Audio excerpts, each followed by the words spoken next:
Hello all, we're all doing well.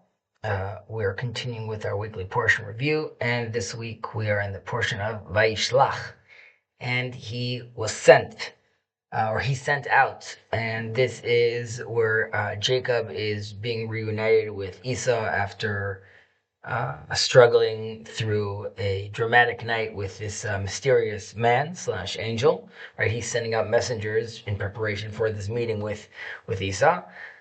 After that meeting, there's a tragedy that we discussed about Shem violating Dinah, the brothers Shimon and Levi, their response by destroying Shem, and eventually also we have Rachel going into labor, giving birth to Benjamin, and she dies on the way and is buried on the side in Beit Lechem in Bethlehem, or the road to Bethlehem more specifically.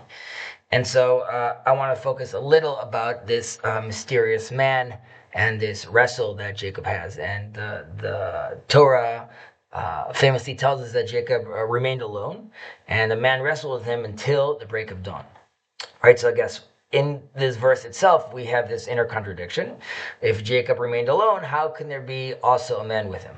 Now, our rabbis have taught us that this man was the angelic representation or representative of Esau. But on a deeper level, and there's many commentaries that note this, that Jacob was actually confronting not an external enemy, but the enemy that's actually within, right, the shadow. Now, the Talmud says that one opinion says that this adversary, right, appeared to him as a foreigner, and another opinion says he appeared to him as a Torah scholar, a wise Torah man. Now, this description, this dual description, really reflects two different distinct faces of the Yetzer Hara, right? The evil inclination that we often discuss. Now, there's this inclination of the foreigner, right? This opponent coming from the outside, and this is this exterior inclination is calling out to you to not study the Torah, don't perform the commandments, the mitzvot. Why even bother doing it? And it comes openly, bluntly, and it's really trying to push us away from holiness in a very straightforward manner. Now, there's this other inclination, which is the Torah scholar, right? Which is an inclination that's really masquerading as wisdom. And it's more subtle, and it's also more dangerous because of this, right? And this is not a voice that tells us to stop growing. Instead, it gently redirects our growth, right? Learn this, but maybe leave these other things aside. So you should, of course, study, but only a little. And yes, obviously, you should serve Hashem, you should serve God, but it's taking a lot out of you. Find a way to do it where it's like more comfortable for you to be worshiping God. And it presents itself as balanced and reasonable, I would even say spiritual. But in truth, this is the part of us that fears the challenge and avoids transformation and prefers to be safe and very limited in our version of this limited faith. Now, this second inclination doesn't weaken the will from the outside. It justifies our inner weakness, right, with clever arguments, religious excuses, and religious rationalizations. And it really seeks to not to be rebellious, but be mediocre. And this is why it slowly chips away at our greatness.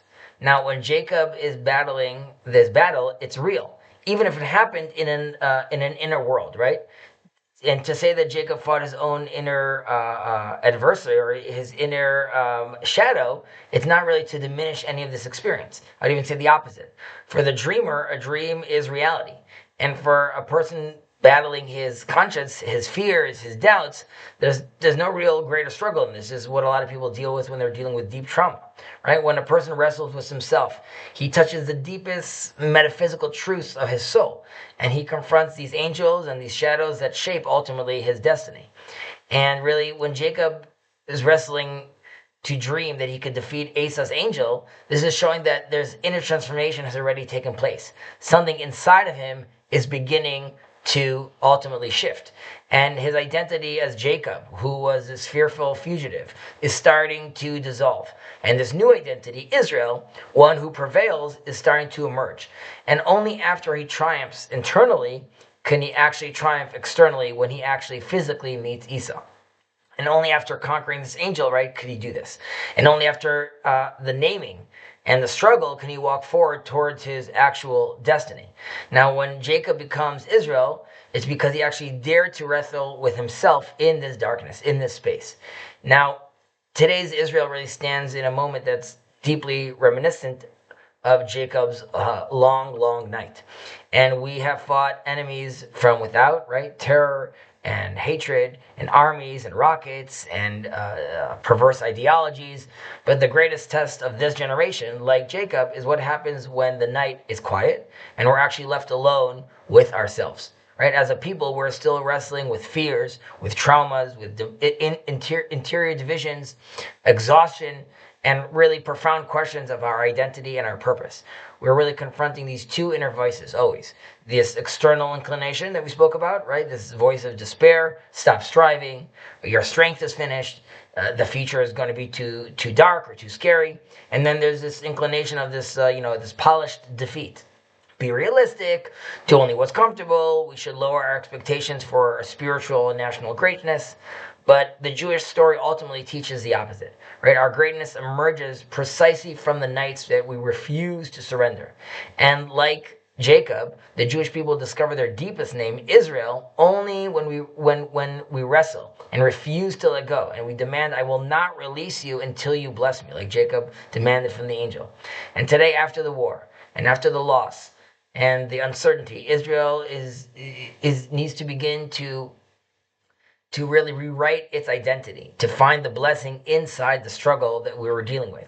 And this is not just a military battle, right? But moral, spiritual, a national awakening to rise stronger, to rise clearer, to rise with a renewed sense of unity and our divine mission.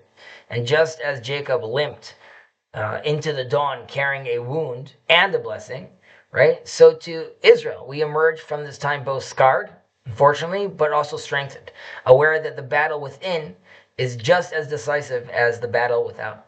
So I wish us all the understanding that we have to be triumphant in both these avenues, in both these battles. And I'm wishing us all a Shabbat Shalom, one of peace and tranquility. Take care.